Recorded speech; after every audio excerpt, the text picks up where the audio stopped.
Hi, everyone. I'm Elaine Quijano. This week, President Trump is expected to become the third U.S. president to be impeached. As a reminder, he's been charged with abuse of power and obstruction of Congress.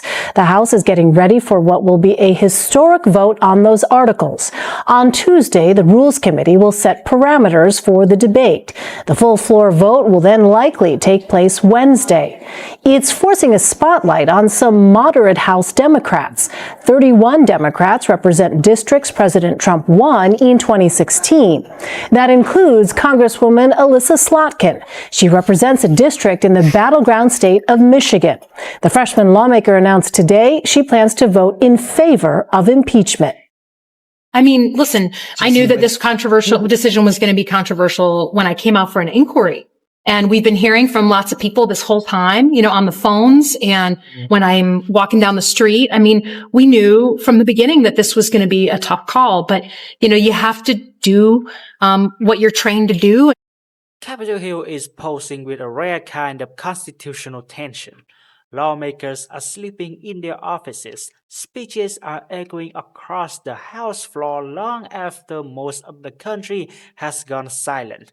Behind closed doors, leadership teams are counting, recalculating, and testing the numbers, trying to determine whether the votes are there for the most powerful actions the House can take against a president.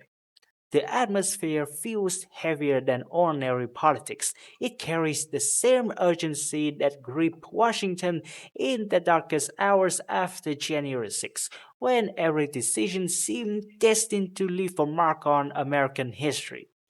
In the Trump era, this kind of pressure has become unmistakable. It is the same charged atmosphere that surrounded both of his previous impeachments, the moment when political conflict turns into a constitutional showdown. In an op-ed, Slotkin said she's been told this could mean the end of her, quote, short political career. Her decision comes after the House Judiciary Committee formally introduced its case against the president.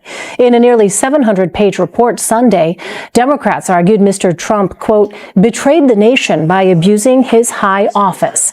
It's all expected to lead to a Senate trial in January.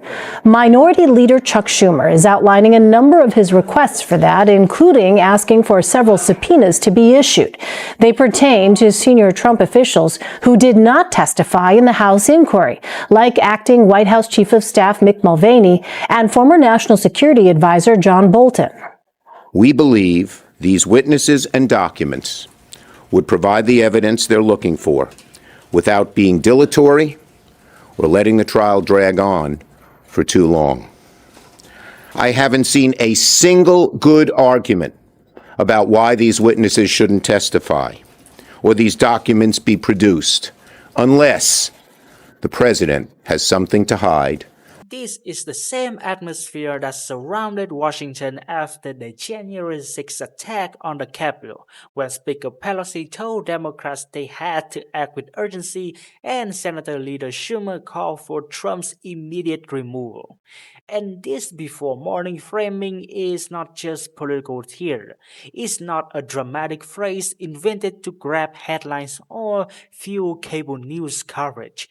It reflects the timeline Democratic leadership is now openly embracing, a timeline shaped by the belief that this moment is not ordinary politics, but a constitutional crisis demanding an immediate response. What is happening now echoes the confrontations that defined Trump's previous impeachment battles. The pressure feels familiar, the institutional machinery is familiar, and the stakes are once again historic. But this time, the urgency feels even sharper because the conduct driving the escalation is being framed as a direct threat to the constitutional order itself. Let's bring in Zeke Miller and Siobhan Hughes. Zeke is a CBSN political contributor and White House reporter for the Associated Press, and Siobhan is a Capitol Hill reporter for the Wall Street Journal. Welcome to you both. Siobhan, what do we know about the other parameters Minority Leader Schumer has laid out? So besides witnesses, Chuck Schumer is also interested in getting documentation, and he's got a very particular area of focus. It's the nearly $400 million in aid that was withheld from Ukraine. He's training his sites there. The 4 witnesses themselves, he thinks, would have specific knowledge of that. Don't forget, that's an issue that the Senate itself had weighed in on back in September, and a lot of senators think that they are the reason that aid was eventually released, because the Senate was on the verge of casting a vote to force Trump's hand and force that money to come out. Well, Zeke, you reported on how the president has devised his own, quote, wish list of witnesses that he'd like to see cross-examined during a Senate trial. Who are they? The anger is no longer hidden. The urgency is no longer theoretical. Inside those late-night rooms on Capitol Hill, lawmakers are now trying to answer one central question. Can all this outrage be turned into formal action through the machinery of the House? What triggered this new wave of constitutional alarm is not a routine policy fight or another round of partisan noise. It is something more direct. President Trump has called for Maryland Congressman Jimmy Raskin to be removed from Congress, using a Truth Social post to attack Raskin's past role in impeachment efforts and dismiss him as a loser. Raskin had recently backed legislation aimed at Trump's agenda, and Trump's remarks came after a conservative commentator also demanded Raskin's expulsion. That is why this moment has exploded so quickly. To Democrats, this is not just another insult.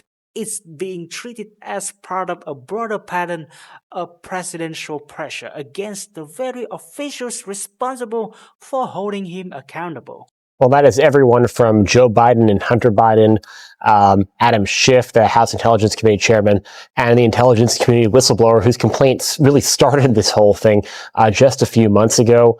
That's who the president wants. That only happens, though, if the Senate trial gets opened up to taking in testimony from those witnesses. And Republicans on Capitol Hill think that's a bad idea, because that essentially opens the door to Democrats, like we heard from Chuck Schumer today, trying to call their own witnesses of people whose testimony could be damaging to the president. So that is the risk the president's current strategy is taking him, but it remains to be seen whether or not he'll actually follow through with it. Yeah, well, Zeke, what else do we know about how the White House is preparing?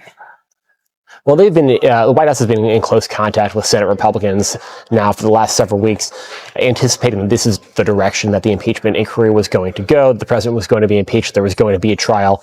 They wanted to set the parameters, do some of the outreach with those Senate jurors. And what's clear is that there is a divide in the White House now between the president and the people around him, his lawyers and others. And the White House counsel's office, legislative affairs teams are sort of in lockstep right now with Senate Majority Leader Mitch McConnell in terms of they want to make short and quick. Raskin has not directly responded to Trump's latest remarks, though he had previously mocked him over inflation. But this is bigger than one personal view. At the center of this confrontation is a broader pattern of conduct now cited in impeachment articles moving through the House. Democrats argue that Trump's attacks on lawmakers and judges cross a constitutional line. That is why the push for impeachment has become so urgent. To them, this is no longer ordinary politics. It is a test of whether Congress will use its strongest power to answer a president they believe has gone too far. No mess, no fuss. Give the president, the likely acquittal in the Republican-controlled body. The president, though, sort of wants that vindication. He wants to call those witnesses in. He wants a prolonged trial to try to exact as much political penalty for Democrats, and then also he hopes to be acquitted in the Senate. Republicans don't really want to do that. They want to get this thing over with. It remains to be seen if they can win the president over right now. Yeah, right. That's very much an open question. Well, Siobhan, what happens if Chuck Schumer and Mitch McConnell are unable to reach an agreement? Well, in that case, Mitch McConnell controls the floor, so there is a likelihood that he would prevail on a number of counts. The other option, of course, is for hearings to be held in the Senate committees. So the Republicans would have a chance to bring some witnesses in. And then who knows what the House would be up to. For example, one of the wild cards out there is John Bolton, the former national security advisor, who has indicated he may be willing to testify if a court orders him to do so. And a judge is supposed to make that decision at the end of December. So it could be that more new information comes out before the Senate trial begins. Well, before all of this, we still need the vote to happen. Siobhan, we heard Congresswoman Slotkin before. I know you reported on this. What is the political calculus for these moderates now? Impeachment does not have to move slowly. In 2021, the House moved from the January 6th attack to impeachment in just 7 days, proving that when leadership sees a crisis as urgent enough, the process can be accelerated. That is what the before morning demand means. Democrats are not just using dramatic language. They are trying to force a timeline of Congress to match the seriousness of the conduct they say Trump has shown. Well, Sarah, the vote is now over, and the final tally for impeaching President Trump for incitement of insurrection is 232 in favor, 197 against. 10 Republican lawmakers did vote with Democrats to make President Trump only the first president to ever be impeached twice. The article of impeachment now goes over to the Senate, where the trial will not start until next week at the earliest. Guys. On this vote, the ayes are 232, the nays are 197. The resolution is adopted. Without objection, the motion to reconsider is laid upon the table. Congratulations. That's it. What now? But urgency alone does not pass articles of impeachment.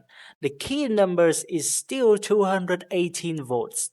The 140 votes behind our Greens impeachment articles create a real constitutional record, but they did not create a majority. That gap is the heart of the fight. Democrats can pressure Republicans, dominate the news cycle, and turn late-night floor speeches into a national warning. But unless more members cross the line, impeachment remains a pressure campaign, not a guaranteed outcome. Joins me now for more on all of this. Rick, sources close to President Trump say he was angry as he watched some of his most loyal allies condemn his conduct yesterday. How large is the rift now between Trump and the Republican Party, and what do they need to do to move forward? 10 Republicans in the House voting for impeachment, a greater number saying that the president almost certainly did commit impeachable offenses, and some unknown number who probably would have privately voted yes if they weren't worried about either the political backlash or the backlash to their own safety. The rift in the party is growing, and it is growing by the minute. The president's behavior since last Wednesday has only exacerbated a lot of the tensions that have been felt in the Republican Party for a long time. And look, most Republicans who voted for President Trump are not like those who showed up at the mall and not like those who rioted at the Capitol. But the fact that some are, and the fact that some are not seeing distance put between themselves and some of the elected leaders is what's driving some Republicans. I talked to one Republican who voted for impeachment yesterday, and his reaction to all of this is that he hopes a third party movement comes out of this, because it would be easier for the Republican Party if the true hardcore supporters of President Trump that believe the election was stolen, that believe the actions last week were justified, they should leave the party entirely. And we're also hearing top aides discuss. Still, the record being created matters. Every speech, every vote, and every procedural move tells history who believed Trump had gone too far and who refused to act.